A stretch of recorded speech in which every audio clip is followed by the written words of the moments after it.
What's up, everybody? If you're alive today, it's a great day to be alive, baby. You're tuned into the Fantasy Couch podcast. We're talking fantasy football. And today, I'm not trying to go to war with fantasy analysts, and I'm not trying to call them out. I post content. Really, there's two reasons why I post a piece of content. One, entertainment. Two, to help you win. And that's pretty much it. I love getting views. I'm trying to grow. I'm trying to get followers, but I've kind of been punting that the last few years. I mean, I don't need this job.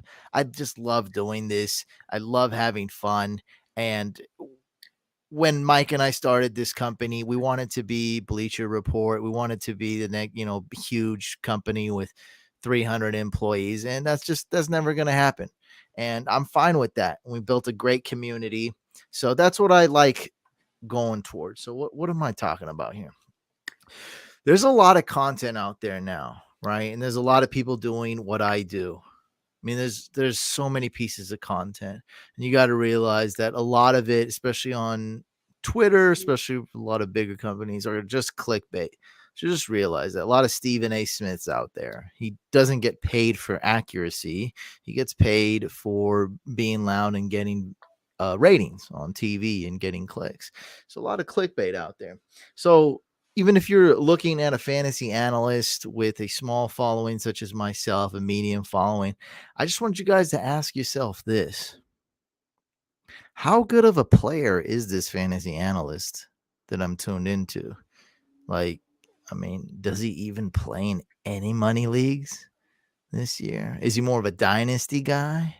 Does he play high stakes? Is he a tournament guy? Does he play DFS? Does he just talk about redraft? Because when you hear a piece of analysis, I think most of the time, yeah, you're able to tell, oh, this is more of a dynasty piece of content. But people just don't even say that anymore. I always like to take a step back, look at the big picture. Now, you're saying, what the heck am I talking about right now? Pretend you're training for a fight. You go into a boxing gym, you get a trainer, right? You want to train. And this guy's telling you like to do crazy stuff. You're out there, sparring, you're taking hits to the head. Don't you think it's more beneficial to know if that trainer has ever took a hit to the head or not? That's all I'm saying. See how that makes sense? I want to know if the guy training me to box has actually taken a punch or not. Like, I just want to know that. This is good to know these type of things. Is the guy you taking advice from putting out purely clickbait content? Is this guy just a selfish guy trying to get clout, trying to get followers, which is currency nowadays? Like, you just got to ask yourself that. Is this guy just strictly a dynasty guy? So maybe on the occasion when he or she's talking about redraft, he's going to love rookies too much, right? Just always think of that. Where are you getting your content? What do you like?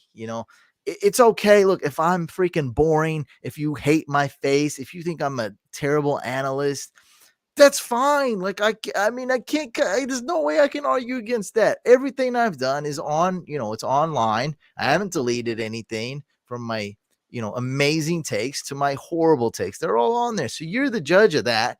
And that's for you to judge, right? It's all out there. Also, how I've been performing in fantasy is also out there, right? So take that into account. And yeah, I have taken some punches to the head, a lot, especially a lot back in my day. And trust me, I've knocked out a lot of people. That's why I like Beat the Brain, so Shane. Beat the Brain. Everyone shuts the hell up. There's nothing.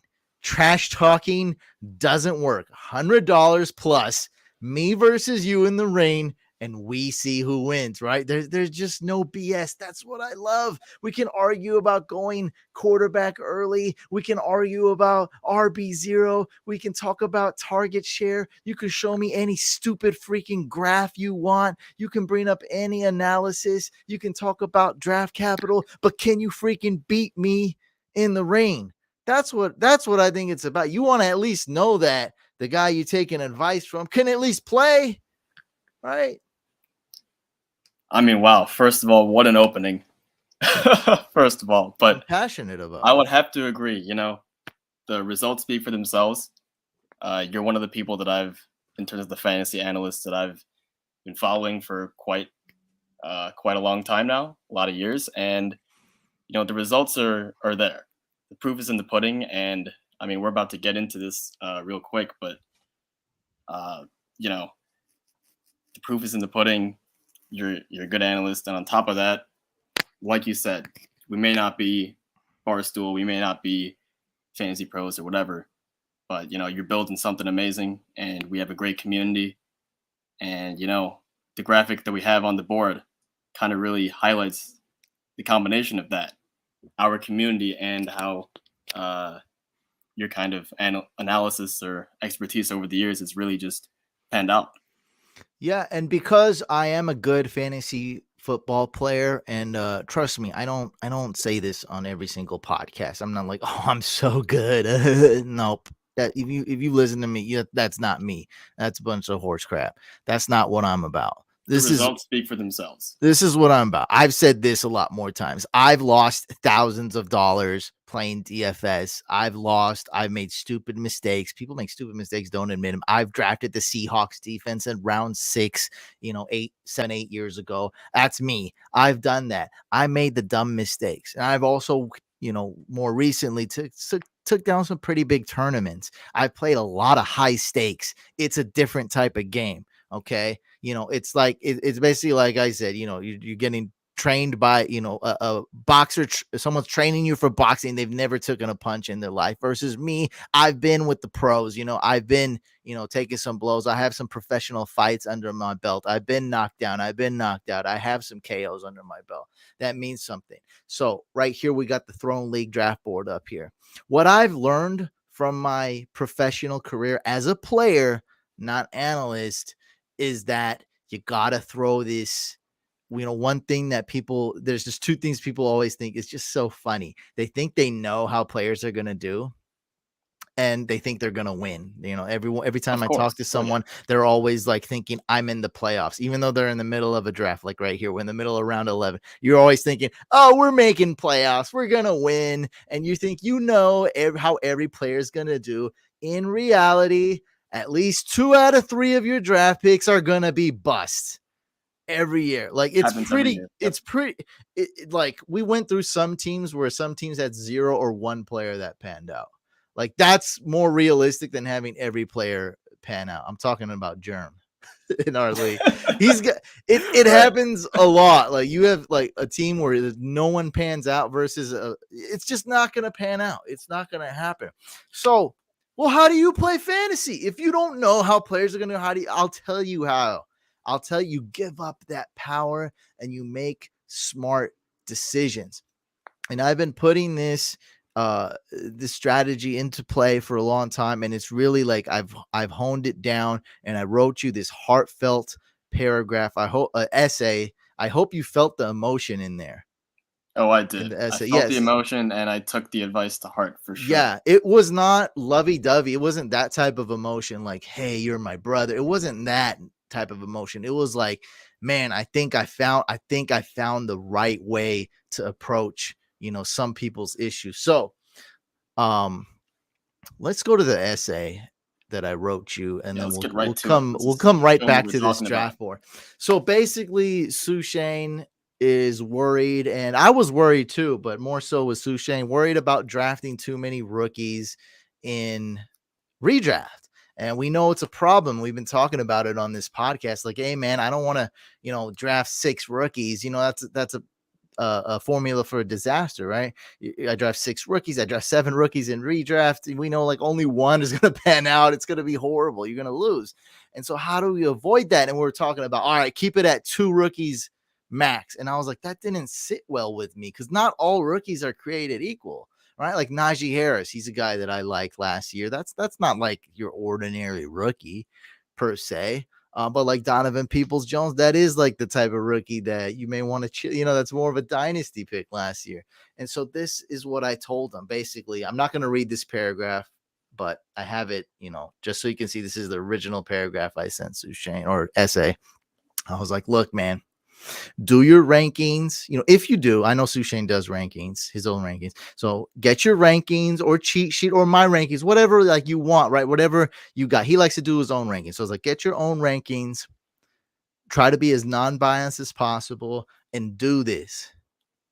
Lower the price for every rookie by 5 to 10%, right? Just that one notch, right? So that means you go in the grocery store and you know that tomatoes cost around $3. I'm not buying a tomato if it's not $2.89 or less, right? So if that tomato is $2.99, I'm walking out the grocery store. I'll come back tomorrow and check.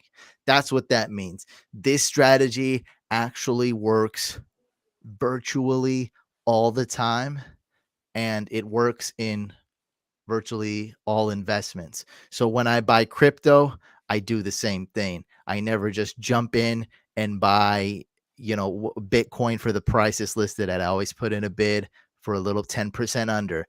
99% of the time, I'm going to get that. Same thing with the stock. If you got two stock investors, one guy's buying the stock at the exact price that it's listed at, and another guy who's buying stocks buys it at 90% of the price it's listed at, 99% of the time, the guy who's getting that discount's going to win. Not just because he's getting it cheaper, because he knows what he's doing more. While the other guy, is going more off emotion. Oh, Tesla, I'm going to get that. And I'm going to get it right now. I'm not going to wait. While the other guy's like, man, I don't need this stock. It's disposable income. I'm going to put in a bid for 20% under the price, 10% under the price, 5% under the price. 9 times out of 10, you're going to get it anyway. So what does this mean? So if Sue Shane's going to draft Treylon Burks and Christian Watson. No, wait. Just a wait. Don't win on one. You want to draft? Right. Yeah. It's just one example. If you want to draft Treylon Burks at 7-10, right? You're like, that's right value for him. I like 7th round pick. Yep, I'm comfortable there. Absolutely. Just wait until the way back to get him at 8.03. That's my rule to solve Sue Shane's rookie fever and your rookie fever. You can also apply this to almost anything: stocks, crypto. And you don't have rookie fever? That's okay. We're applying it right now. I'm going to give you guys a secret. If anyone in Thrones listening, they're going to need a little secret. We're talking about Pat Freiermuth right now. He is he's our best available tight end. I'm downgrading him. 1, we already went tight end early, so that's going to knock down 5-10% of the price. 2, the tight end we took has a bye week 9, same bye week as Dalton Schultz and Freiermuth have the same bye week. That's going to knock it down 5%. And then 3, the Steelers offense isn't going to be that great because their quarterback sucks, and we already have a Steelers receiver, Dante Johnson. So I'm going to give this guy 3 penalties. So that means instead of 11-10, I might have to wait for him to be at 13-10. He's not going to fall, maybe 1% chance, but that's what I'm going to do. You see, that's how you win. You always downgrade. You see something, I'm going to downgrade this guy. I'm going to get him 5% cheaper. I'm going to give him 15% cheaper. This strategy works. You're going to be more disciplined. You're not going to have 7 rookies on your team. You're not going to have, these crazy, sexy names on your team just because they're sexy, right? You're going to have more boring guys. You're going to have a better team structure. And naturally, players will fall to you if you're doing a snake draft. Okay, so let me know in the chat if any of this is making sense. Hopefully it is. You just downgrade guys. I'm going to get him 1 round later. I'm going to get him half a round later, right? Here's another example of downgrading that we actually, it didn't exactly pan out to where we had to make this decision, but we discussed it and it was very serious. We drafted David Montgomery at 3-10. He's on one of the worst offenses in the league, a team that's rebuilding, the Bears, a bottom 3 team, bottom 5 team. You could say bottom 2 team. Yeah. So let's just say bottom 5, right? So we drafted David Montgomery in round 3. One of my favorite wide receiver picks, just picks in fantasy football in general, is Darnell Mooney. And I said, I'm going to downgrade Darnell Mooney by 5%, basically, right? 5% is just something I'm just trying to quantify. I didn't say 5%. What I really said was if there's like a 3-way tie, right? I forget the 3 players that were possibly there for us. Like, let's say Schultz and Godwin, something like whatever it was. I was like, Darnell Mooney would be number 3, right? If there's 3 players we like at like 6.03, let's say, right? And one of them's Darnell Mooney, and it's basically a tie. I'm gonna put Darnell Mooney number 3. Yeah, he'll be That the clear way, third option, definitely. exactly. Yeah. So if those other 2 got sniped, then I might go Darnell Mooney. But if all 3 are available, I will not go Darnell Mooney, and I'll wait for him to fall to whatever round 6 or round 7. He won't be there, but that's fine. On occasion, Darnell Mooney will be available at 7-10. Super extremely rare. But it can happen. And shut up if you guys are saying no, because we just got Tom Brady round 10. I've never seen that. It happened. Anything can happen. It's on the draft board. It Yep. happened. It literally just happened. We didn't think, and this league rewards, gives an extra bonus to passing yards. So I mean, hey, wow, no brainer. Yeah. So that makes guys like Tom Brady, who's threat to be a passing yard leader, even more important. So hopefully that all made sense, guys. Again, like we drafted David Montgomery, so that way we're gonna be like, look, if there's a close tie, a tiebreaker would be like, hey, let's invest a little bit less in the Bears offense. And if Darnell Mooney fell to 7-10, let's go. Now we just got Darnell Mooney for like 87% off the price. I mean, I'll take that. Imagine if you walked in that $3 tomato, that heirloom tomato, organic, right? All pretty and stuff, has lipstick on it. Imagine if you bought that for like 2 cents. Oh, come on, man. I mean, tomatoes all day. Let's go. Let's make my own ketchup factory, baby. Let's go. The value makes it worth it. Exactly. Yeah, and now you got a huge dub. You got a huge dub. So yeah, use this. And that's what I'm saying, guys. We don't know which players are going to do good. You can't control everything in life. You think I won DFS by just knowing, like, oh, I know everything? No, I gave up that power. I don't know anything. I just take risks and try to do smart calculations. I look at the price. I look at where players are going. In DFS, there's a lot of salary cap I play. I look at the price. I look at what other people are doing. I just try to make the best decisions. Everything is a risk. Everyone has a floor. Everyone has a ceiling. NFL is a very risky sport, very tough sport. Everyone's getting hurt. Everyone has bad weeks. Everyone has good weeks. Like, you don't know what's going to happen. But if you keep getting players at a discount, if you keep making smart decisions, if you keep looking big picture, you let go of the ego, you understand that only 1 out of 3, best case scenario, 1 out of 3 of these picks are going to pan out, you're going to be good. You're going to be freed. You're going to be good. And this was great. I love the community. I trust my community. They made a lot of these picks. I mean, I made a lot of picks. They made a lot of picks. Stephon Diggs, the community pushed. I wanted Aaron Jones, but I didn't fight back on it. I love that we went Stephon Diggs in round 2 and Joe Mixon in round 1 because it gave us a lot of flexibility. So a lot of times my community is making these smart decisions and I'm not, and I'm just guiding the ship. I'm just keeping everyone focused. All right, guys, we want wide receiver. This is what we're going to do next. This is not what we're going to do. I also like to reverse engineer everything, right? The first thing I talk about is the dumbest possible thing. Every time someone approaches me, man, this is my first year playing fantasy football. The first advice I give them is kickers. All right. Don't draft a kicker till the last round. Boom.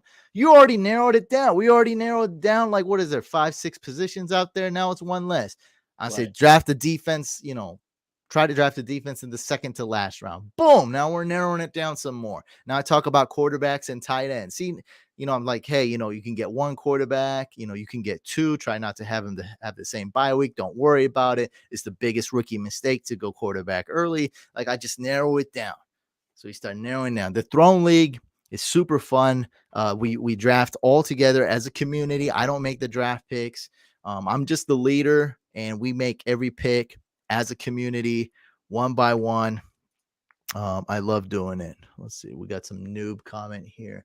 J Bro says, first year, my friend did fantasy, drafted Justin Tucker in the 5th round. See, he did not DM me. That's funny, huh? Because you would figure if anyone DM'd an analyst, they wouldn't even talk about kickers.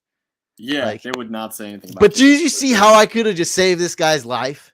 Yeah, no. I mean, by the very first thing, because this guy's a noob. He drafted Justin Tucker round 5. This is real stuff. People don't want to talk about this because it's embarrassing. It's stupid, right? We have these defense mechanisms. We have these shields where you just have to be, I've never made a mistake in my life. What kind of league is like? You have to say stuff. This stuff happens, right? I was somebody in the Bay Area told me a few years ago that Kaepernick was drafted 1.01 in their redraft by a first year player. They don't know what's going on. They just know Kaepernick's a good player back then. They're a Niner fan. They're like, "Bleh!" I'm like, well, first of all, he's probably not the best quarterback even, right? He might be like the 7th best quarterback whatever that year that was. 4th best quarterback or 7th, whatever it is, right? And I'm like, you definitely don't want to draft a quarterback first overall. So yeah, anyway, this is the Throne draft board. We make every single draft pick as a community. We have an official vote, and man, we've just been absolutely killing it. It's just been amazing. Lights Like out, I love it. sure. Oh yeah. Yeah, and I was telling people like, look, don't start getting cocky right now after our 6th round pick. We still got a lot of work to do, but I think a tiny celebration is well in order after this round 10 pick. But we got to finish it off. We still need a lot more RB and wide receiver depth, but I'm loving the team so far. We went Mixon, then Diggs, which was great, opened up our flexibility instead of going Aaron Jones, who I kind of wanted.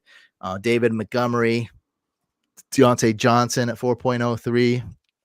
Then we got sniped 8 picks in a row. And then we wanted some RB there, and then no one. Or Brandon Cooks. But I'm lucky. Yeah. Maybe we're lucky that Miles Sanders got sniped because he's like, don't draft me in fantasy football. Oh wow, so, yeah, he made a video saying like, don't draft me. I'm just not going to get the opportunities, and it's like it's hard to argue. How are you going to argue against Miles Sanders? Like, that's true. He said that. He's saying, and he's right. He's probably right. Like, oh boy, Chris Godwin at 5'10". I love that. Dalton Schultz, our favorite tight end. We could have waited on Zach Ertz, but we know how it goes. We might not be able to get Zach Ertz. So if you miss out on Schultz and Ertz, now we're just basically going to be random tight end, right? Now Schultz was kind of the same thing where he's not necessarily a rookie, but we still kind of followed the kind of drafting responsibly in a way type thing where our only real risk was Team 11, who didn't have a tight end. They still don't have a tight end, but we were going to potentially get Dalton Schultz at the 5'11", and then I think last minute one of the captains came in and suggested Chris Godwin, and I think that could be actually our league-winning decision here at the 5'11". Yeah, so that is a similar thing to what I was talking about. That goes more towards reading the draft board. Yeah. But yes, we did. So the vote was tied between Godwin. I mean, just it's a lot going on. But towards the end, the vote, there's a lot of discussion to get to Godwin. And then after that, the vote was tied at Godwin and Schultz at 5'10". And what I did was I tried to sway the vote. And I was like, look, right, I did the calculations. I'm reading the draft board here. There's only 4 picks until our turn. Team 12 has a tight end. I was like, look, there's about a 33% chance Godwin falls to us. 75% chance Dalton Schultz falls to us. Let's go Godwin. And then it turned out how it went. I'm very confident that Chris Godwin would have went 5'11". Yeah, that's what we're thinking, right? Because I think Prophet posted that they wanted Godwin, or either that or Godwin was his top receiver, or something along those lines. They literally went Amon-Ra. Yeah, they literally went Amon-Ra. Yeah, those picks back to back are just, oh man. And it was the biggest pick in the group chat as far as reactions. Oh yeah, people were going the community. So I'm in a group chat with the community leaders, obviously, and they were going nuts over the Godwin pick. So I knew it was a big one.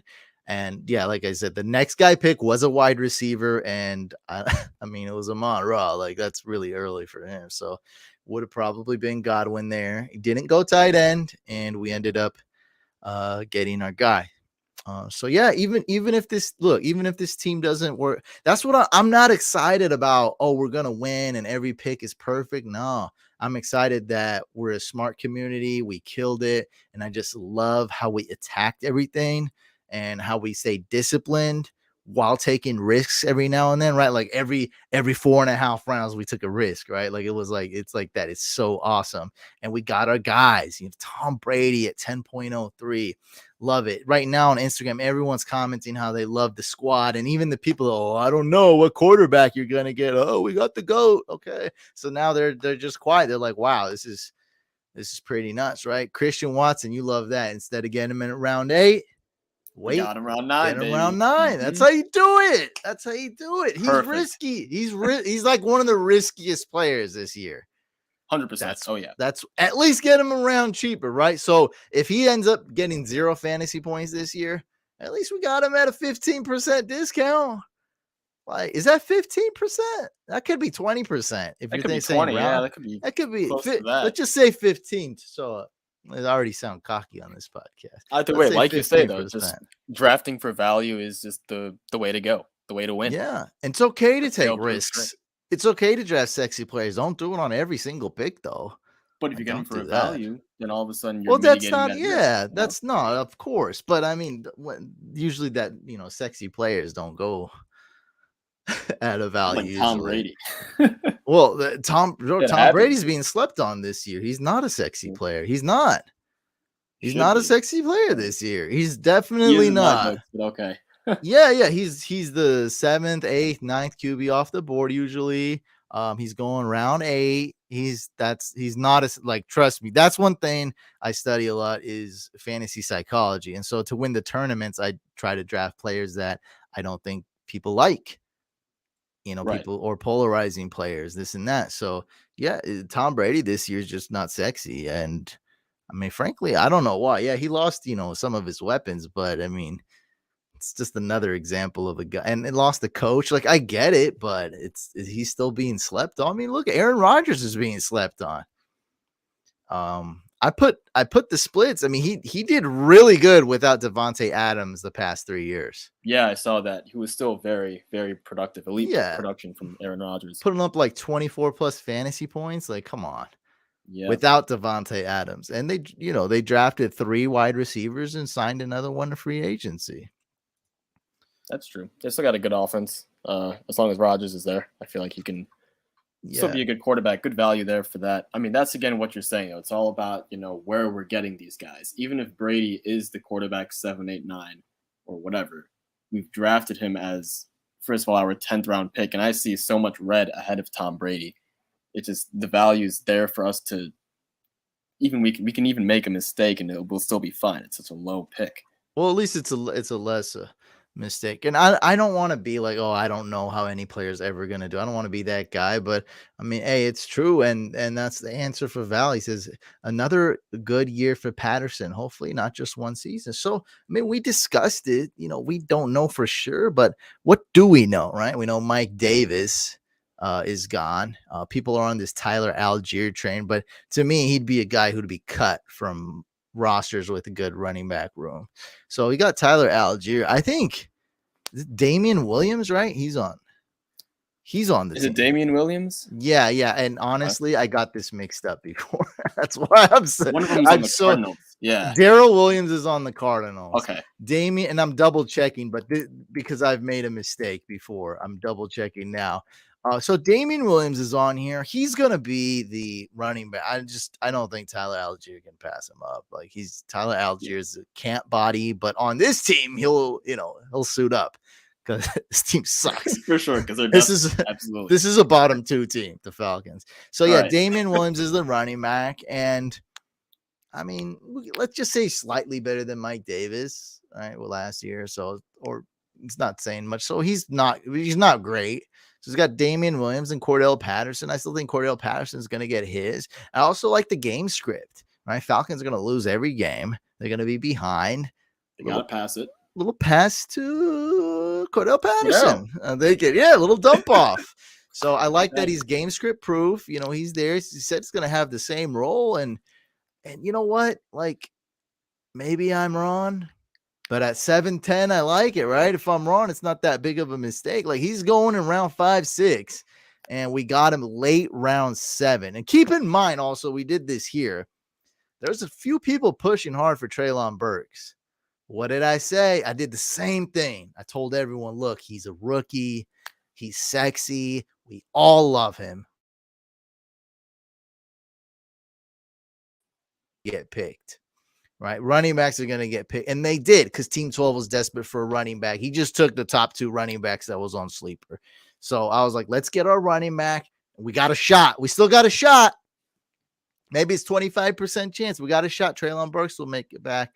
What do you know? Cordell Patterson would have went for sure. And, we still got Treylon Burks. So we did that. We got Treylon Burks at a 5% discount or 10% discount. We'll say 10%. That's what I like. If we're going to take those risks, let's at least get them at a 10% discount. Exactly. And with the whole running back going at the turn, I mean, if we did go Treylon at 7-10 instead of Patterson, we may have been really, really screwed in a really bad spot at running back. But because we drafted responsibly to an extent over there, drafted the running back, waited on our rookie for that discount, we were able to kind of fill in that RB3, a guy we all think is going to be at least pretty productive and get the volume and the opportunities. And then we got that Treylon Burks pick at a value price. So, I mean, again, this is a win at the 7-8 too. Let's, guys, for you guys that can see the visual. At 7-10, if we went Treylon Burks, Cordell Patterson, James Cook, and Penny could have all went. Then we would have had no running backs to take. You see what I mean? That's like, oh my God. I mean, at least there was Drake London. There was some options there, like as far as wide receiver, right? Wide receivers deep, but that's why we went running back first. We could have took Rashad Penny. There's a debate there for sure. Like Penny would have been okay, but we like Patterson more in his full PPR. But yeah, man, it sounds like I am pumping our team. That's not really why I'm doing this. I'm just proud of the community, and I just wanted to, tell you guys like some of our strategies. If you think it's whack, then that's all good. I think it's very, very profound, and I think it's just not talked about enough, right? Everyone's always arguing about the target share and this or that, but sometimes you have to open your eyes and look at the draft board and don't be a dummy. That's important too. Sometimes you have to actually win your fantasy leagues. Like, hey, that's important too. Or you could spend 18 hours of your life on Twitter arguing about some stupid wide receiver stat. Whatever the heck you guys want to do. I like to win. That's a lot more fun to me. I like to have fun. I like to win. That's what I like to do. Let's see. Kale. Guilty. I was one that pushed for Burks at 7-10 because I thought he'd go earlier. I was wrong. I was also one to push for him because I'm just in love with rookies, but I had to tell you guys. Exactly. I had to tell you guys, discipline. Just wait. Of course, there was a great chance Burks would have got taken, but we would have been more screwed the other way, right? Always think big picture and get those rookies at a discount, especially in redraft. Smokey the Cat. Wow, thank you, man, for the comment. This is the best advice, bro, for first timers and veterans for sure. Yeah, this is great advice for both, because obviously rookies need that, simple, Absolutely. Stupid, start with the dumbest mistake, right? Like, don't draft a kicker, like, don't reach for a defense, like simple stuff like that. And veterans, people that are fantasy freaks, right? You guys, some people think fantasy year round, and it's like, stop thinking micro. Because the guy you're arguing about for 18 hours with the other guy you're arguing about for 18 hours, maybe both those guys are going to be busts, and both you guys are going to be dumb and just wasting a total of 36 hours of your time, both you guys. So, I mean, let's take a step back and let's have fun and try to win, right? Let's just not be dumb. Like some things are way more basic. So yeah, I know there was some real emotion in that essay. So I love that. And you said you're going to follow this. I'm going to follow that advice for sure, because I mean, look, I need it. After last year, what happened in the Couch League, I mean, I was trying to bring this up however I could. I think I drafted, it was a 16-round, 16-player draft. I think I drafted like 8 rookies or 7 rookies or something. And it was just 6, 7, 8. Yeah, 6. It was really sexy looking team, Like I walk out of the draft room saying I got all these guys, all these rookies, all these young studs, and potential talent, Terrace Marshall and Diami Brown. I got all these guys and Amari Rogers. Yeah, Donovan Peoples-Jones. it seems sexy to you that year, but now that's super Yeah. cringe, man. It's a Mm-hmm. super cringe team. You know, I probably could have done that when I drafted the Seattle Seahawks defense, round 6. My biggest fantasy miss. I'd probably been like, hey, why don't you shut up and wait about a round and a half and then come back to this notion? Because drafting him in round 7 or 8 would have been stupid, but not as stupid as round 6. Like, That's hey, true. this is a defense. Why don't you just wait around? Like, you know, one of my future me would come on my shoulder, you know, like the angel and devil, be like, hey, man, just wait a round and a half. And then the devil brain would come, be like, Legion of Boom, baby, go for it. No. Oh, no. Not much NFL news. Deebo is rumored that a big time deal is on the way. Yeah. I actually believe it. I mean, it's kind of more common sense-ish than actual news, but that's really it on that. Right. Terry McLaurin got paid. Now it's time for him. There is that one fight, Adrian Peterson versus Le'Veon Bell. I just remember that off the top of my head. That's gonna happen. Well, that's not NFL news. That is entertaining news, though. You know? It's entertaining. No, I'm not saying it's. Yeah, I'm entertained by it. It's something I want to watch. I think AP is gonna win. Yeah, probably. I don't know. Lev Bell could win, but I think everyone doesn't everyone think AP is gonna like? I just thought of that though. Like, why? Like, I was like, yeah, we hate Lev Bell. Like, I know, but it's like he could win. Like, I mean, there's really not like that many factors to be like AP's definitely got this. He's younger, Le'Veon Bell. That works in his favor. We got to see those betting odds. Are these up betting? Very interesting. As was not NFL news, but it is.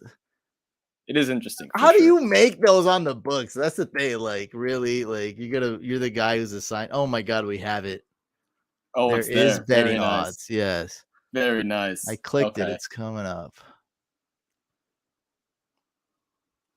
I can't find it. Where is this?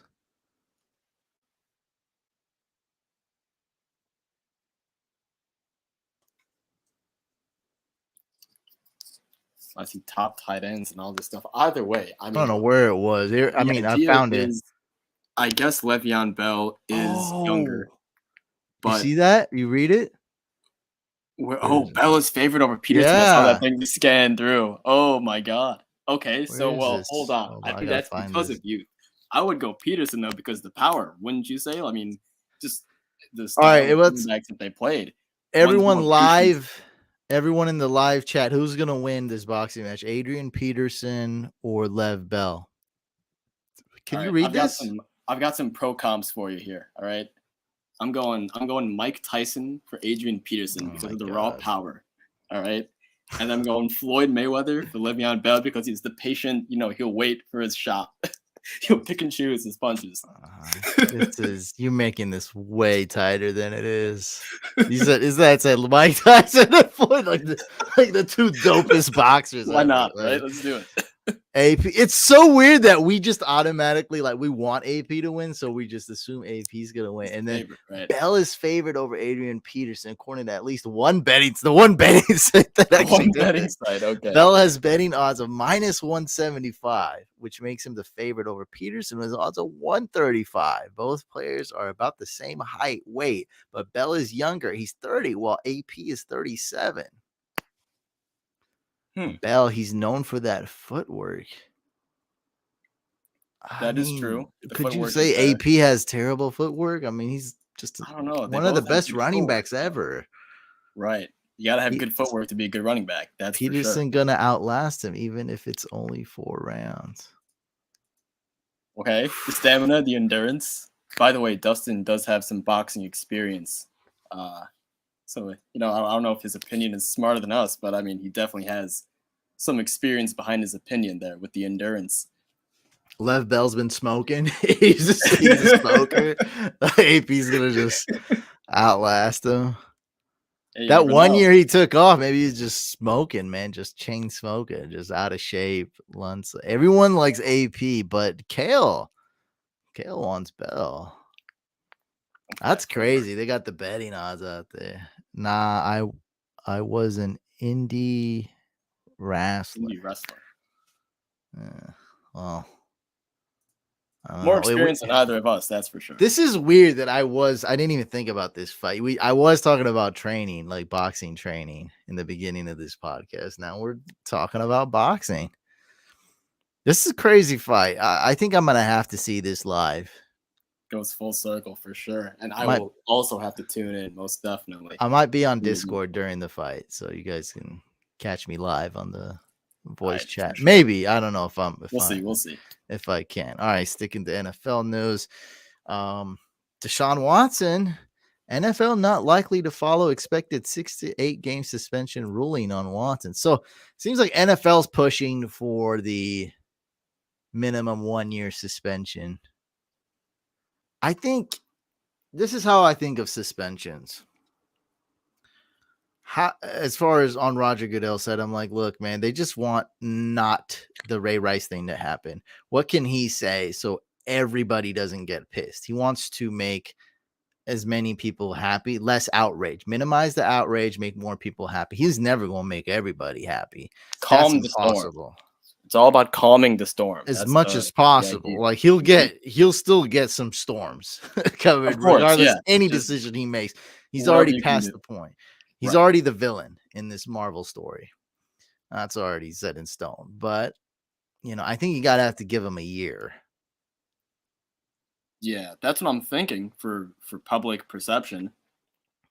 Because a year sounds like, oh, he's never going to play this season. Like that at least, and then you bring him back next year, right?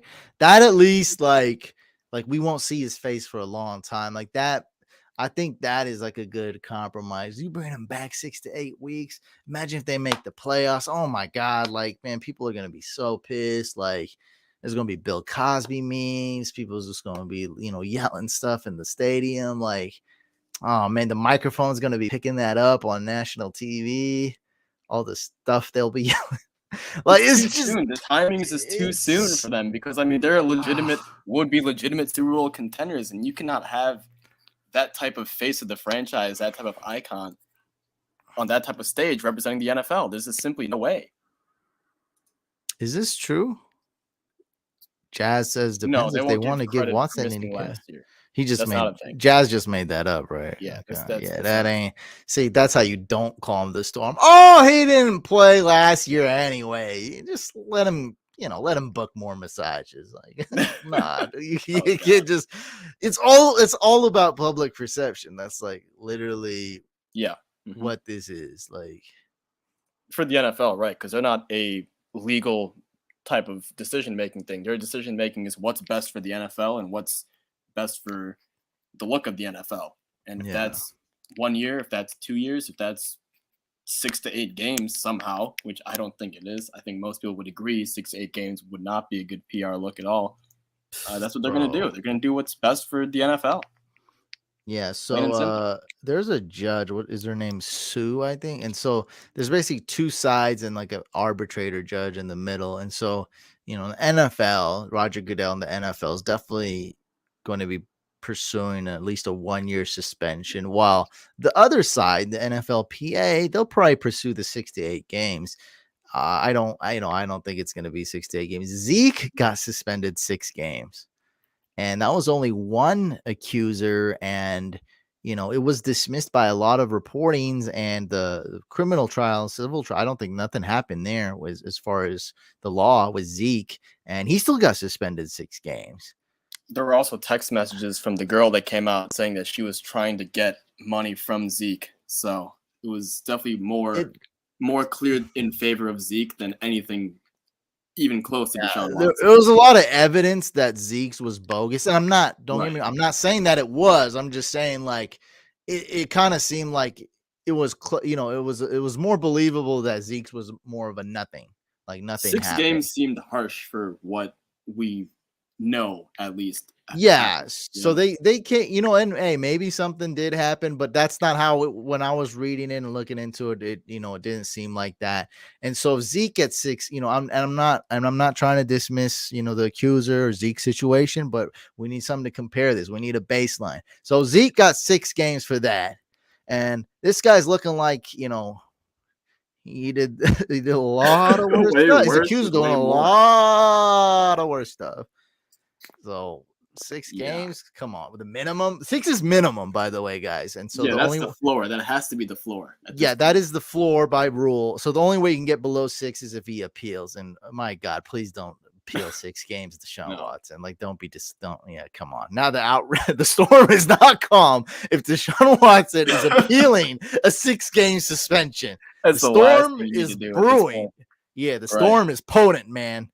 Like, stay in there, stay in the basement. Don't get out of there. It's raining, thundering, tornadoing, everything, hurricanes and everything. This part's true. Yeah, Goodell's been used the word arbitrary, which is a good word. I like to use just freaking random, but you never know what the heck's gonna happen. But he's getting better because you get tomatoes thrown at you like so many times. You're gonna be like, look, next time I step on the stage, like let me at least try not to get a tomato thrown at my noggin here. So, all right, let's go hack my dynasty. Let's do it since we have Deshaun Watson on this team. And that's a big part of what we're going to be doing. We have Watson. What about that one poll? So for every vote on the Throne League, people put up a poll, right, with 4 options. Yeah. This one team put up what is it? Christian Watkins. Christian Watkins. Who is that? He combined Sammy Watkins and Christian Watson. In the one player. Okay. Yeah, in the one player. I mean, that's great. He's doing great week 1, and then he comes along again later in the season. Blows up. So hypothetical, let's just say you made that mistake and then Christian Watkins won your poll and now you have to draft. Are you going Christian Watson or are you going Sammy Watkins? Oh no, that goes back to like this guy, how good is he as fantasy player. I'll tell you something. I don't think he's taken some hits to the head. Well, and he's trying to train other people out of box. I don't think this guy's taking one hit to the head. That's all I'm saying. He's got an okay team. I'm not. I mean, I don't know. Maybe not. I don't underestimate any team, but it's as far as fantasy, like I was saying, we don't know how these players are going to do it. As far as drafting, he has no idea what he's doing. I'll tell you that. I mean, you can't go rainbow and expect that to pan out for you. He might as well have went rainbow than rainbow. Rainbow, by the way, is drafted one of every position. He might as well have repeated the rainbow, right? Ate a Skittles bag, threw it away, open up another Skittles bag, starts from scratch. Like, let's go. I mean, you might as well. He almost did. Like, it's pretty close. I mean, he's the first guy to take a second quarterback. Yeah. Like, you don't need a second quarterback that early, dog. Like, he reached on Darren Waller ahead of Kittle and Pitts as well. That should not go unnoticed. Yeah, I mean, he just doesn't know what he's doing. He misspelled or mixed players up. He put Christian Watkins. I mean, everyone was like, all right, I'll just vote for the I don't know. Yeah, so fair enough. Hey, he's not a fantasy analyst though, so that's all. He's got a dope account. He makes like cool posts, not fantasy though. I think you can tell. All right. Still worth the follow, probably. Cool stuff. Cool posts. Yeah, there's a dope Instagram account. It's just not fantasy. Yeah. Yeah, definitely. Pick 6. He's dope. He's got like 105,000 followers. All right, guys. This is the segment of the show where we give dynasty advice. So this is Hack My Dynasty. And we got a new submission today. So we're going to go through the roster and Suchain's going to break it down and tell him which direction he should go with this dynasty team. So he's got guys like Josh Allen, DeAndre Swift, Singletary, McLaurin, Brandon Cooks, Renfro, Mandrews, Gage, Tony Pollard. Is this super flex? Dak this is super flex, yep. You sure? I believe so. He's got Dak in the starting lineup. Oh, yeah. At the bottom. Dak. Deshaun Watson, Melvin Gordon, Chuba, Ramondre Stevenson, Abram Smith. That's pretty much it. Tyler Higbee. Tunyon. Just some guys on The the taxi IR squad. spot. Taxi Notable. squad, not a big deal. Justin Ross, I guess. So what's it looking like? Not tight end premium, just super flex. All right, Yeah. great. Go All to right, his we got him picks, right too. here. Go to his picks as well. Oops, there we go. And that's going to be where we start out, because you're going to notice no first rounders until a long time from now, Couch. 2025 is when we're going to have the first round draft choice for this team. Because of that, I mean, there's a little bit of urgency to win, right? You don't want the pick that you gave up in trades to be early. If you're going to go full rebuild or even semi-rebuild, you kind of want your pick, because that's how to rebuild best. Get those picks and try to trade or use those picks to get rookie players. And on top of that, I look at the wide receiver room. So maybe go back a couple pictures, show the wide receivers. There's a lot of aging talent here, right? So Terry McLaurin, definitely solid player. Got his contract recently. He's going to be in Washington, which kind of sucks for him. But I mean, still going to be a good player. Still going to demand the majority of targets and whatnot. But all these other guys behind him, you're looking at Brandon Cooks, Hunter Renfrow, Russell Gage, for example. I mean, they have some significant redraft appeal. But in terms of Dynasty, it's not as great. So what I'm thinking is these two things combined, you kind of have older receivers, and you don't have your first round picks for a long time. I think because of that, you kind of got to go more towards the win now in that regard. The problem, though, is you're missing some star talent to really win you a championship, right? The biggest thing here, you're circling it right now, is that RB2 spot, right? So we got DeAndre Swift, who's your stud RB1, but behind that, it's kind of RB3, RB4-ish. What would you say, Couch? Because we got Devin Singletary, Melvin Gordon is on the roster, Ramondre Stevenson. These guys are all kind of flex backs, right? Flex RB3. RB3s. So we kind of need that RB2 to really just solidify this team. But the depth, though, if you do get an RB2 and you were to keep most of those other running backs you have, now you have a real room to compete with. Melvin Gordon, Ramondre, Devin Singletary as your 3, 4, 5. That's something you can work with, right? So there's two major things we want to do here, right? One, I should mention one more thing about the wide receivers, right? You do have the redraft appeal, of course, but then also the talent is a little bit murky after McLaurin. McLaurin's probably a 1, but then I think Brandon Cooks is probably better suited to be a 3rd wide receiver on a championship team, whereas Hunter Renfrow and Russell Gage could be a 4-5 rather than a 3-4. So you need that second wide receiver as well. So you need an RB2, you need a wide receiver 2, and you have Deshaun Watson, right? Which is a problem, especially for a win now team. If we think he's going to miss the entire season, at least, then he's not going to work for your team that has redraft potential. So what I'm thinking is this, Couch, and I've spent some time. I've looked at some trades that have gone on. I got this really cool resource kind of sent to me. It shows trades that have been made with Deshaun Watson kind of recently on Sleeper, regardless of league, regardless of, right? So you can kind of filter, like sometimes it'll be one quarterback, sometimes it'll be super flex, right? So I'm gonna share with you one trade that was made there. I think that's kind of the best case scenario still. And I'm gonna share with you some ideas that I have. So the trade that was there that I saw was Deshaun Watson for Justin Fields and 2 second-round picks. I think that's a lot. Great. I think if I'm paying that price to get Deshaun Watson, I don't want to pay that much, right? But that tells me that Deshaun Watson still has some serious value out there, right? And if we're looking to trade Deshaun Watson, who's your quarterback 3 on the roster, who's not going to start this season, we think, and who we don't, for your redraft team, you don't want him to be, you want those points. If you can trade him for a running back, if you can trade him for a wide receiver, that second one to fill in that team that you still need, now we're talking, right? So, well, his flex isn't that great either. Exactly, right. So I'm saying you don't have to be too picky. Like, oh, it has to be I mean, I think preferably RB, but I don't think you Right. need to be too picky because it's a 2 flex, 3 wide receiver league. So that means because there's so many flat in a super flex, so many flexes, you don't have to be too picky on who that is. It could be a running back, could be wide receiver. As long as you're upgrading your flex, I think you're winning. Exactly. And we're gonna first get that RB, and then we're gonna even upgrade the flex one more time as well. So what I had in mind is this. Obviously, if you want to shoot for a guy who's risky, like trade risk for risk, Deshaun Watson for maybe a guy like Cam Akers, if you can get that done, maybe a guy like J.K. Dobbins, maybe at best. If you can get that done, by all means, go ahead.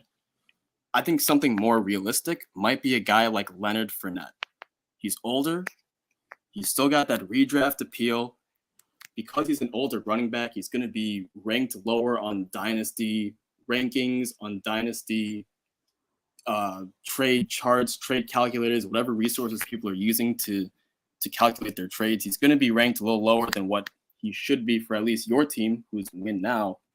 What do you think of that? Am I shooting too low with a guy No, like you're Leonard okay. Fournette? I don't think you get picky. I'd probably prefer Elijah Mitchell just because Sure, of the he's also on youth. the list. Yeah, Yeah, I've got a couple Elijah. guys. Just don't even be. I mean, we're talking about Deshaun Watson here, so yeah, you're saying his stock has gone up, but A little bit. it's still a niche. It's a niche wine. You know, it's not for everybody, right? It's this certain class of people. The wine is, you know, it's a certain taste, a certain price limit. You can't get it at every store. It's not for everybody. I think you take whatever's good. You know, Fournette, Elijah Mitchell, Montgomery. Montgomery, even. Yeah. Maybe what do you think, Kamara? I mean, that would be great. I mean, you get rid Yeah, of if you could. Deshaun I was thinking Watson. that the only thing with Suspension for Kamara, suspension. Come on. right? The only thing with Kamara is that we kind of know Kamara's getting 6 games, right? Yeah, but I Is that set mean, in stone? you did, but I mean, it's still Kamara. Like that's still That's you get true. Yeah. Kamara. How about if you pick up Mark Ingram for free? Yeah. Oh, That's also an I'm idea. just saying, don't be picky, right? So we're Don't be talking about picky. these Yeah. guys. If you get Kamara instead, like I think you just smash the button. Don't even think about it because I don't think he's going to get more than 6 games either. Yeah. Absolutely. That's a good one. So that's basically the first idea. You want to trade Deshaun Watson for a running back. I think that's going to be a good move because, like we discussed, the points for this year matter a lot for you.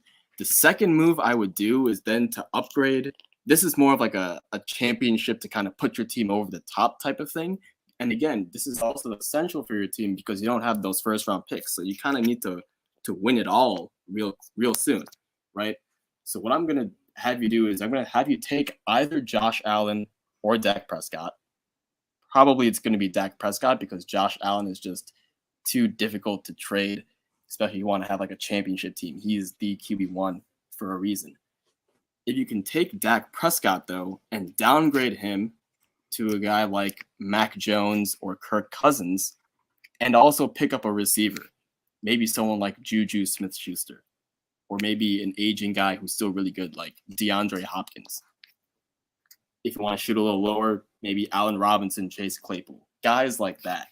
Now, all of a sudden, you're going to still have a Kirk Cousins type player who's productive, still going to get you that quarterback 2 production that you need on a championship roster. But now you're also going to have that wide receiver that is really going to just solidify and kind of bolster your depth at all positions. And now all of a sudden your flex spot becomes from kind of iffy to like, whatever, okay. Now it's like, okay, we have a couple options, first of all, and we have some legitimate options. So that's what I'm thinking. If you do those 2 moves, trade Deshaun Watson, get a running back, downgrade Dak Prescott to a quarterback like Kirk Cousins, and pick up a receiver, I think we can make this team work, even though you don't have a first-round pick until 2025. I think it's good advice. I think And that's what we're going to do with the team. Yep. That's for Dustin right here. That's for Dustin, yeah.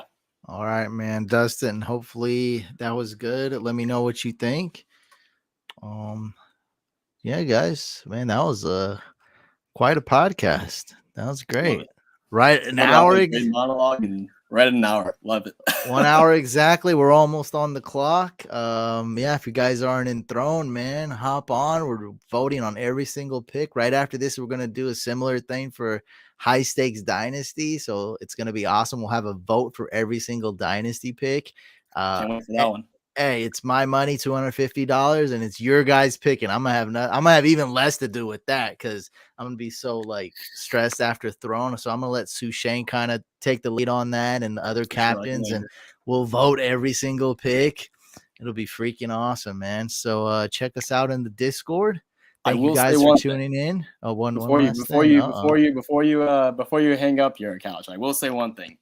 It's not too late to get involved in Throne League, because what I remember is in my first experience, rounds 11, 12, 13, etc., those are the ones where the debates get heated because there's so many options. There's no clear-cut one guy who's just better than the rest at that point because they're all darts. This is when you can make your arguments. You can really just kind of get known around the community. This is when the time is the most fun, in my opinion, and I cannot wait for these last 3, 4, 5 rounds to come up. So just wanted to say before you end the podcast here, it's not too late to get on the Discord, be a part of Throne. Community versus community. It's a grand, awesome time. Yeah, there's nothing quite like it. A virtual war room. It's so close to a real NFL war room. So hit me up, DM me, email me. I'll get you a link. It's a private secret Discord. It's only for Couch Fam. We don't have one specific link or a name or anything. It's private. It's a lot of fun. And yeah, typically some of the biggest debates we have are in these late rounds, and I love it. All right, guys. Catch you on the next one. Make sure you subscribe on all the platforms. Peace.